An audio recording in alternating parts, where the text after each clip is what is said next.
Trump and Harris enter final 100-day stretch of a rapidly evolving 2024 race. Donald Trump and Kamala Harris are entering the last 100 days of one of the fastest-moving and least predictable campaign seasons in memory, after a historic month appended the 2024 presidential race. The ground has shifted under both political parties since June 27, when President Joe Biden's poor performance in his debate with Trump threw the Democratic Party into chaos and prompted Trump's team to eye an expanded electoral map.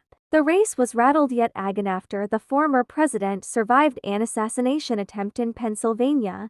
Just days later, he chose Ohio Sen. J.D. Vance as his running mate and rallied the Republican Party at its convention in Milwaukee. Then, a week ago, Biden announced his exit from the race and pointed to Harris, his vice president, as his successor. Within 36 hours, Harris had rallied the party behind her candidacy, locking down enough support from Democratic National Convention delegate to the party's presumptive nominee. Then she hit the ground running, holding events with voters in the swing state of Wisconsin on Tuesday, a black sorority on Wednesday and teachers on Friday morning. She touted the endorsements of Barack and Michelle Obama. Trump has responded to Harris' apparent momentum with a series of personal attacks. At recent campaign stops, he has referred to her as evil, mocked her laugh and the pronunciation of her name, and said that the American dream is dead if Harris wins in November. The vice president responded at a Saturday fundraiser that the attacks by Trump and his running mate were plain weird. Polls are only beginning to capture the new state of play in a race that now has no clear leader. A Democratic vice presidential pick and convention, as well as potential debates between Harris and Trump and between their running mates, could further shake up the 2024 contest in the 100 days between now and Election Day, November 5.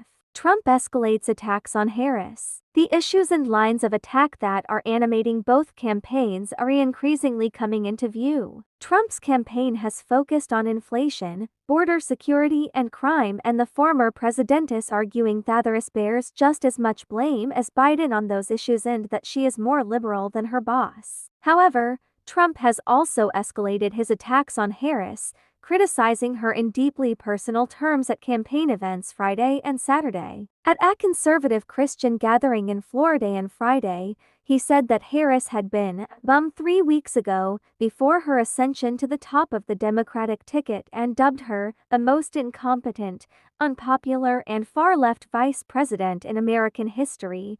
He also said he couldn't care less about mispronouncing her first name. Then, at a Saturday night rally in St. Cloud, Minnesota, Trump called Harris evil over her handling of the border and said that if a quasi-liberal, like a Kamala Harris gets in, the American dream is dead. He also mocked his Democratic opponent's laugh, claiming that the media was trying to portray Harris as a Margaret Thatcher, referring to the late British Prime Minister, but that it's not gonna happen because Margaret Thatcher didn't laugh like that. A Harris spokeswoman responded to Trump's Minnesota speech by slamming the GOP nominee as a bitter, unhinged, 78-year-old convicted felon. On Friday, Trump said protesters who sprayed pro-Hamas graffiti in Washington on Wednesday were Harris supporters, even though the vice president condemned their actions.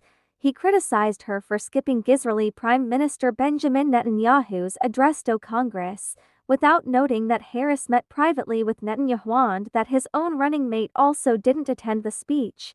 And Trump said that Harris doesn't like Jewish people, she doesn't like Israel, that's the way it is, and that's the way it's always gonna be. Harris' husband, Doug Emhoff, is Jewish. Trump, who continues to peddle falsehoods and raise fears about election fraud, also drew heat on social media for telling the Florida audience that if he wins in November, they won't have to vote again. "You won't have to do it anymore, my beautiful Christians. I love you, Christians. I'm a Christian. You gotta get out and vote," the former president said.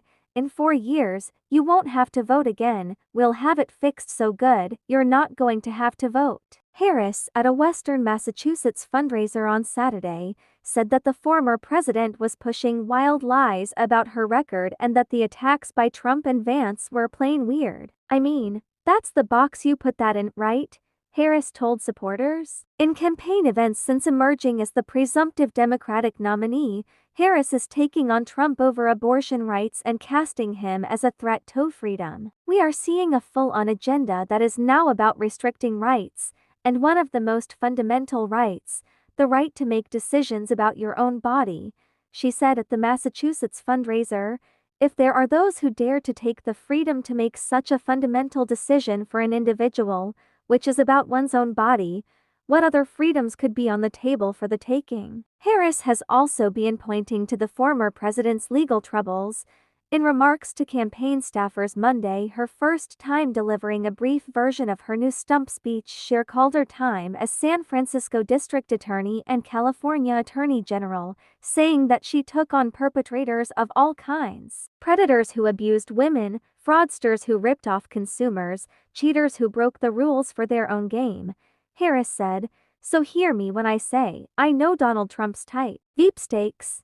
Convention questions. Among the next orders of business for Harris' campaign is to accomplish two tasks in a period of days or weeks that Trump's campaign achieved over months. First, she must choose a running mate. Former Attorney General Eric Holder is leading a team that is pouring through financial documents, family histories, public statements, published documents, voting records, campaign experience, and social media postings.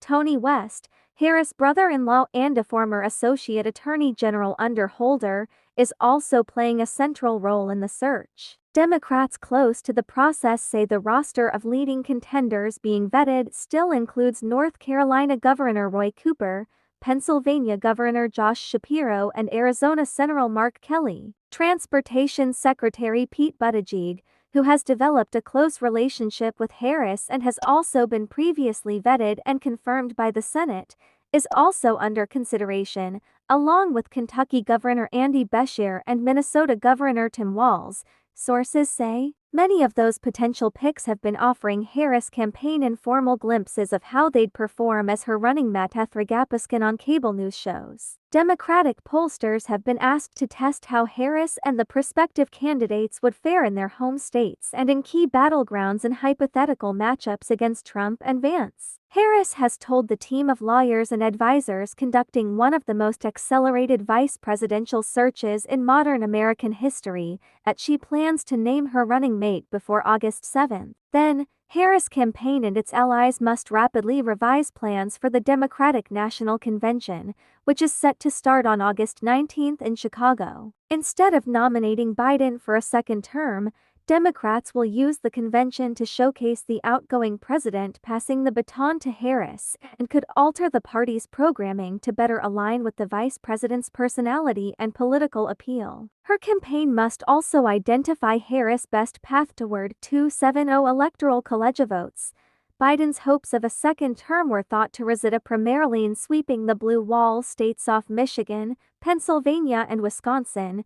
Harris, though, has been polling better among young and non-white voters and could prove more viable in the Sun Belt states of Arizona, Georgia, Nevada, and North Carolina that appeared to be moving away from Biden.